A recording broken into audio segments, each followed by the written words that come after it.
Many years ago, I heard a message by someone, and the theme of that message was promise, problem, and provision. And it was a message that impacted my life greatly because it helped me to see the plans and the purposes of God in my life and what He was doing, and to understand that He is always going to come through with what He said He would do.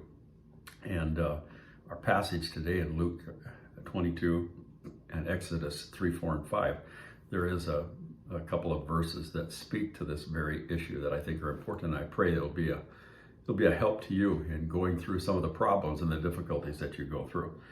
Verse 22 and 23 of that 5th chapter of Exodus says this: "So Moses returned to the Lord and said, 'Lord, why have you brought trouble on this people? Why is it that you have sent me? For since I came to Pharaoh to speak in your name, he has done evil to this people. Neither have you delivered your people at all.'" So here again is that promise, problem, provision thing in Exodus chapter 5, verses 16 to 22. The promise is given by God that He will deliver the people out of the oppression of the Egyptians. God's going to take care of them. That's the promise. And there is within that promise also the prophecy that Pharaoh will not let them go willingly. In fact, he is going to oppress them greatly.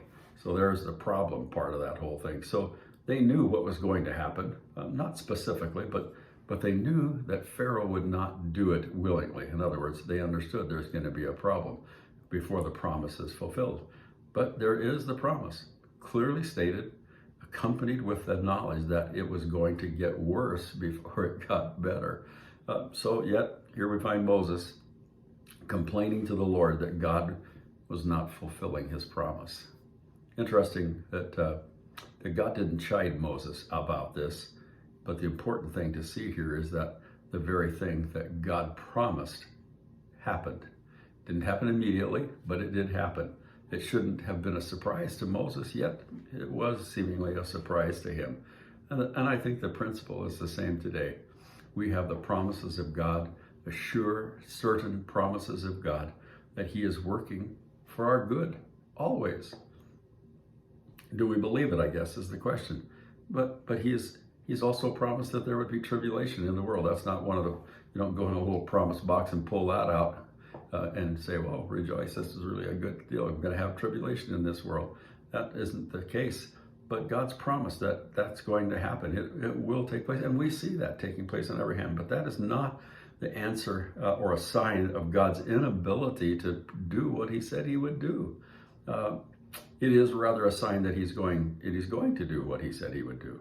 Our responsibility is to believe and then to act upon that promise. I think about that just in terms of the promise of His coming. The scoffers mock and say, where is the promise of His coming? Since our fathers fell asleep, all things continue as they were. Well, it hasn't happened yet, but that doesn't mean it isn't going to happen. And we have to wait patiently. And so we have the promise of God's blessing, of His care for us, all of those kinds of things. And then comes the problem that we have to wait. We have to go through some difficulties, but that doesn't mean that God isn't going to come through. It just means that we need to persevere, to trust Him in the midst of the trial. And when we do that, our faith grows. When we give God praise and thanks in spite of the fact that the promise has not yet been fulfilled. I mean, think of Abraham, for example. How long did he wait before they had a child? 25 years.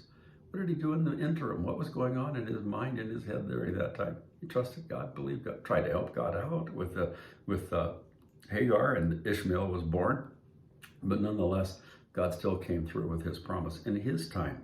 It's always easier to doubt and complain, to say, God, what is it that you're doing here? You made a promise. Where are you and the fulfillment of what you told me? It's just easier to think sometimes that God isn't going to do what He said He would do. But in the meantime, what do? We hold on to the promise. We believe that He's going to do what He said He would do. And has He been faithful in the past? Most certainly. And so even though we have those past experiences, sometimes in the present situation, we have a tendency to doubt and maybe sometimes complain a little bit. Listen, God is faithful, and He will do what He said He will do. And He's going to come. Jesus is going to return soon. I believe that with all my heart. We are seeing these things take place right now as we see the situation in Europe, Eastern Europe and what's going on, boy, this thing could just come apart real quick. So keep looking up, saints. Keep believing. Keep trusting. God's going to do what he said he would do. Amen. I'm thankful that we can hold on to that promise today. So in the meantime, like us on Facebook if you can. Share it on your Facebook page. Subscribe to the YouTube channel. Drop a note once in a while. I always appreciate that here. Love the dialogue that comes as a result of that. So thanks for doing that. May the Lord richly bless you today as you keep looking up. Amen.